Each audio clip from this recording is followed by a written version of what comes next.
Hello प्यारे बच्चों, स्वागत है आप सबका आपके अपने चैनल स्कूल मैथ सर में। तो कैसे हैं आप सब। चलिए हम 10 क्लास की एनसीईआरटी मैथ्स पढ़ रहे हैं, जिसका कि हमने चैप्टर नंबर 6 स्टार्ट किया था, ट्राइंगल। ठीक है, आज हम इसकी एक्सरसाइज 6.4 स्टार्ट कर रहे हैं। 6.3 तक मैंने आपको क्वेश्चन सॉल्व करा दिए हैं। अगर आपने अभी तक नहीं देखा तो आप इसी प्लेलिस्ट में जाकर देख सकते हो। तो आज हम स्टार्ट करेंगे एक्सरसाइज 6.4। तो चलिए देखते हैं कि आज के हमारे सवाल क्या हैं। तो देखिए स्टूडेंट, एक्सरसाइज 6.4, इसके मैं आज आपको 3 क्वेश्चन कराऊंगा, क्वेश्चन 1 से लेके क्वेश्चन नंबर 3 तक। ठीक है, पर एक्सरसाइज शुरू करने से पहले जो एक्सरसाइज है वो कौन से कॉन्सेप्ट पर आधारित है, तो आपके सामने ये लिखा हुआ है। ठीक है, एक्सरसाइज 6.4 जो है वो इसी कॉन्सेप्ट पर आधारित है। अगर आपको ये कॉन्सेप्ट पता है तो पूरी एक्सरसाइज आप सॉल्व कर सकते हो। क्या है कॉन्सेप्ट। हमारे पास दो ट्राइंगल हैं, एक ट्राइंगल है ABC और एक ट्राइंगल है PQR।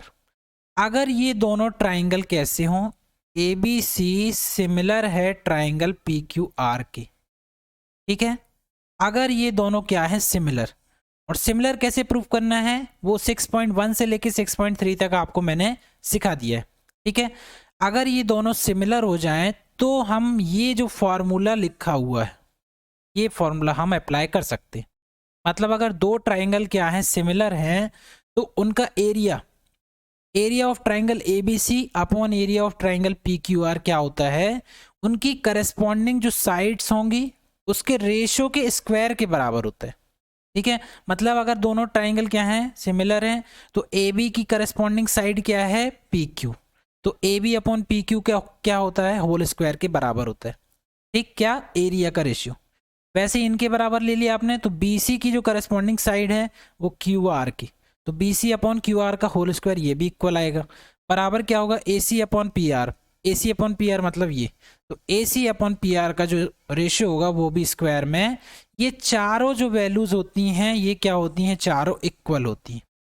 ठीक है, यही फॉर्मूला पूरी एक्सरसाइज के हर सवाल में हमको लगाना है। ठीक, तो चलिए स्टार्ट करते हैं एक्सरसाइज के क्वेश्चन। ये क्वेश्चन नंबर 1 आपके सामने आ गया। क्या बोल रहा है देखो, let ABC triangle ABC similar to triangle DEF and their areas be respectively 64 centimetre square है ये, एंड 121 सेंटीमीटर स्क्वायर। एरिया हमेशा स्क्वायर यूनिट में आता है।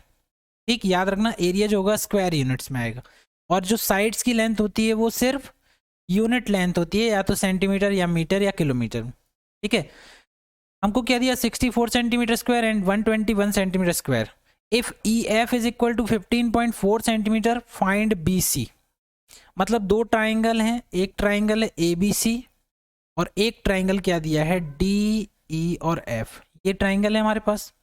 ठीक है, दोनों क्या है, देखिए पहले ही बता दिया गया, दोनों क्या है, सिमिलर हैं। तो हम एरिया वाला फॉर्मूला लगा सकते हैं। हमें क्या करना है, देखिए फाइंड करना है BC की वैल्यू। BC कहाँ है, ये है। ठीक है, तो हमें क्या लेना पड़ेगा, इसके जो प्रोपोर्शनल वाली जो साइड है EF, उसकी वैल्यू हमें लेना पड़ेगा। ठीक, तो EF की वैल्यू आपको दे दी गई है। अब आप यहाँ पर ये एरिया वाला फॉर्मूला लगा सकते हो कि area of triangle ABC upon area of triangle DEF, ये किसके बराबर होना चाहिए, देखो ABC अपॉन PQR, ये इसकी करस्पॉन्डिंग जो साइड होती है उनके स्क्वायर के बराबर होता है। ठीक है, तो यही हम यहाँ पर लगा देते हैं। यहाँ पर जब आप अप्लाई करोगे तो क्या हो जाएगा, एरिया ऑफ ट्राइंगल ABC अगर BC के रिस्पेक्ट में हम ले रहे हैं तो BC अपॉन EF, इस पूरे का क्या हो जाएगा, होल स्क्वायर हो जाएगा। ठीक है, एरिया ऑफ ट्राइंगल ABC कितना दिया है, देखो ABC का एरिया दिया है आपको 64 सेंटीमीटर स्क्वायर, तो आप यहाँ पे लिखना 64। DEF का कितना दिया है, 121।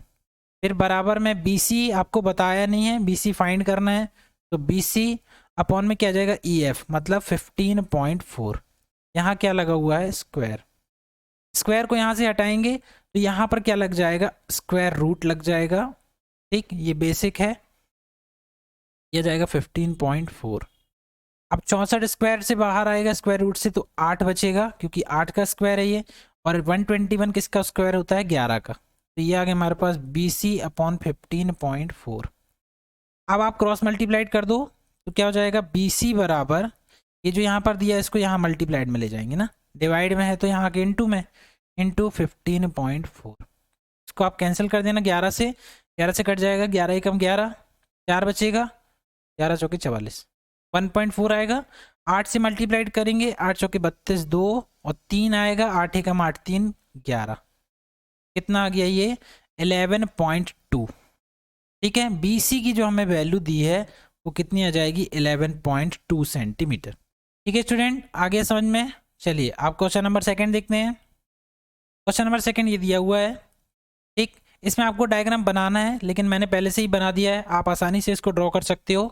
Diagonals of a trapezium ABCD with AB parallel DC intersects each other at point O. If AB is equal to 2CD, find the ratio of the areas of triangles AOB and triangle COD. तो आपके पास एक trapezium है, trapezium ABCD, यहाँ पर AB parallel क्या होता है DC। Trapezium के बारे में आपको डिटेल में जानना है तो मैंने इसी प्लेलिस्ट में इंट्रो पार्ट में बताया है बिल्कुल डिटेल में कि ट्रेपेजियम क्या होता है। ठीक है, फुल कॉन्सेप्ट है वहाँ पर। तो अभी आप समझ लो, ऐसा क्वाड्रिलेटरल जिसका एक पेयर क्या हो पैरेलल हो, मतलब AB पैरेलल है CD के। ठीक है, तो ये ले लिया मैंने A B C और ये D। पैरेलल का सिंबल ऐसे होता है, एरो बना दिया जाता है, ये बन गया यहाँ, ये इसके पैरेलल है AB पैरेलल CD या AB पैरेलल DC। ठीक है, और क्या बताया गया है, इसके जो डायगोनल्स हैं, डायगोनल्स मतलब यहाँ से आपको डायगोनल बनाने पड़ेंगे। ये आगे एक डायगोनल, एक डायगोनल ये आगे, ये कहाँ पर इंटरसेक्ट करते हैं पॉइंट O पर, ये है पॉइंट O। अब हमें क्या बता दिया गया AB बराबर 2CD, मतलब क्या दिया है AB is equal to 2CD दिया है। ठीक है, और ये एक ट्रेपेजियम है मतलब AB पैरेलल DC। आपको करना क्या है, find the ratio of the areas of triangle AOB and COD। मतलब AOB ये एक ट्राइंगल दिख रहा है, मतलब ये वाला ट्राइंगल और एक ये वाला ट्राइंगल, इन दोनों का एरिया निकालना है। तो एरिया कैसे निकालेंगे, हमें तो फॉर्मूला उनका पता है जो ट्राइंगल क्या होते हैं, सिमिलर होते हैं, है ना। तो यहाँ तो हमें पता नहीं कि दोनों सिमिलर है कि नहीं। सबसे पहले हमें क्या करना पड़ेगा, पहले हमें इनका सिमिलैरिटी चेक करना पड़ेगा कि दोनों सिमिलर हो सकते हैं कि नहीं। तो triangle AOB and triangle COD, इसमें हमें देखना पड़ेगा। तो आप देख रहे हो दो लाइन पैरेलल दी हुई हैं। जब भी पैरेलल लाइंस आती हैं, मैंने आपको बताया है ये पैरेलल लाइंस है, यहाँ से एक ट्रांसवर्स लाइन इसको क्या कर रही है, इंटरसेक्ट कर रही है। तो आप जानते हो Z फॉर्म के जो एंगल होते हैं वो बराबर होते हैं। एक Z फॉर्म ये बन रहा है, देखो ध्यान से, एक Z फॉर्म ये बन रहा है, ऐसे बनेगा, मतलब यहाँ वाला जो एंगल होगा वो इस वाले एंगल के बराबर होगा। ठीक है, और एक ऐसे बनेगा, सॉरी ये तो वैसे ही बन गया, एक बनेगा ऐसे इस टाइप से, तो इसमें यहाँ वाला एंगल इसके बराबर होगा। तो जब दो पैरेलल लाइंस ऐसी होती हैं, उसको एक तीसरी रेखा काट रही होती है, तो ये जो एंगल बनते हैं उन्हें क्या बोलते हैं, अल्टरनेट एंगल। कौन से एंगल, अल्टरनेट। ठीक है, तो यहाँ अल्टरनेट एंगल बन सकता है क्योंकि दो लाइंस क्या है पैरेलल हैं, और तीसरी ये लाइन उसको क्या कर रही है, इंटरसेक्ट कर रही है। ठीक है, तो एक Z फॉर्म कैसे बनेगा, यहाँ से बनेगा ऐसा DCAB, मतलब ये जो एंगल होगा ये वाला, ये एंगल किसके बराबर, इसके बराबर। और एक एंगल एक Z ऐसे बनेगा CDB और A, मतलब यहाँ पे एक Z बनेगा जो कि ये वाला एंगल होगा तो वो B के बराबर होगा।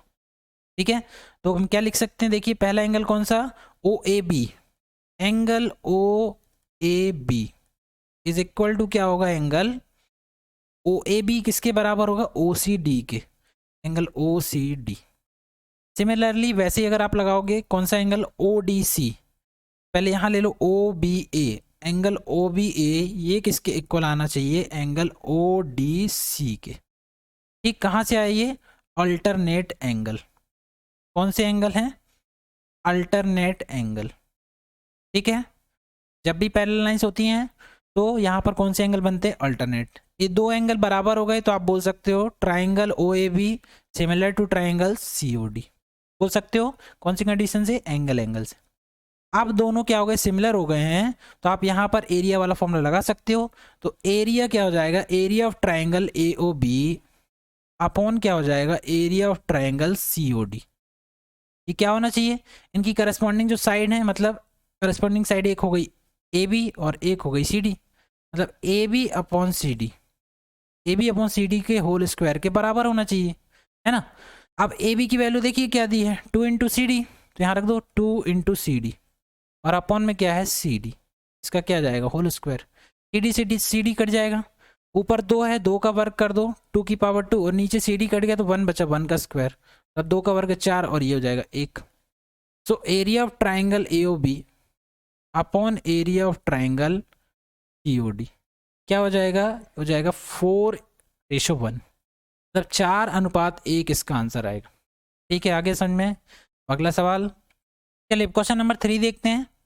इन the given figure ABC and DBC are two triangles on the same base BC। If AD intersects BC at O, show that area of triangle ABC upon area of triangle DBC is equal to AO upon DO। ये हमें proof करना है। ठीक है, इस सवाल में क्या बताया गया है कि ABC और DBC, तो पहले आप देख लो ABC कहाँ बना है, A, ठीक है, ये B और ये C। ठीक, एक ट्राइंगल ABC और एक ट्राइंगल क्या है DBC, मतलब ये आ गया ट्राइंगल DB और ये C। ये दो ट्राइंगल आपको दिख रहे हैं। ठीक है, ये क्या बोल रहा है, दोनों सेम बेस पर बने। सेम बेस मतलब कौन सा, BC पर। इन दोनों का जो बेस है वो सेम है, मतलब ये जो BC आप देख रहे हो ये क्या है, दोनों के लिए सेम है। ठीक है, और ये दोनों इंटरसेक्ट कहाँ पे करते हैं, पॉइंट O पर करते हैं। तो आपको बताना है कि ये स्टेटमेंट सही होगा। कैसे सही होगा? सबसे पहले आपको देखो एरिया निकालना है, यहाँ पर समझो ध्यान से, एरिया ऑफ ट्राइंगल ABC निकालना है। तो ट्राइंगल का एरिया क्या होता है, ट्राइंगल का जो एरिया का फॉर्मूला होता है, बिल्कुल बेसिक इंट्रो क्लास में बताया है मैंने, 1/2 इंटू बेस और इंटू में आती है हाइट, यही होता है। ठीक है, मतलब हमें इस ट्राइंगल का अगर एरिया चाहिए कि ट्राइंगल ABC है ना, ट्राइंगल ABC का अगर आपको एरिया चाहिए अपॉन ट्राइंगल DBC का एरिया चाहिए, तो आपको क्या लिखना पड़ेगा, 1/2 इंटू बेस क्या है, दोनों सेम बेस पे बने हैं मतलब BC पर बने हैं, इंटू यहाँ क्या आएगी हाइट। ठीक है, और यहाँ भी 1/2 इंटू बेस तो ठीक है BC, इंटू यहाँ क्या आएगी, हाइट आएगी। तो हाइट तो दी नहीं है, आप AO को हाइट नहीं मान सकते। ठीक, क्यों? हाइट जो होती है वो परपेंडिकुलर होती है। ठीक है, तो हाइट नहीं दी है तो इसको आपको क्या करना पड़ेगा, ड्रॉ करना पड़ेगा। तो A से मैं एक परपेंडिकुलर ऐसे बना देता हूँ, ये बना दिया मैंने A से परपेंडिकुलर। ठीक है, AM नाम दे दो उसको।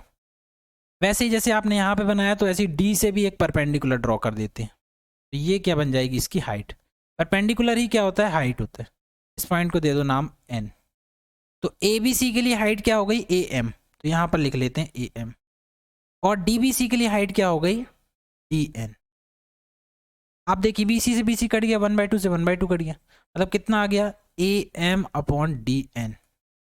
ये हमारे पास स्टेटमेंट आ चुका है। इक्वेशन 1 दे दो उसको नाम। हमें तो AO अपॉन DO चाहिए है।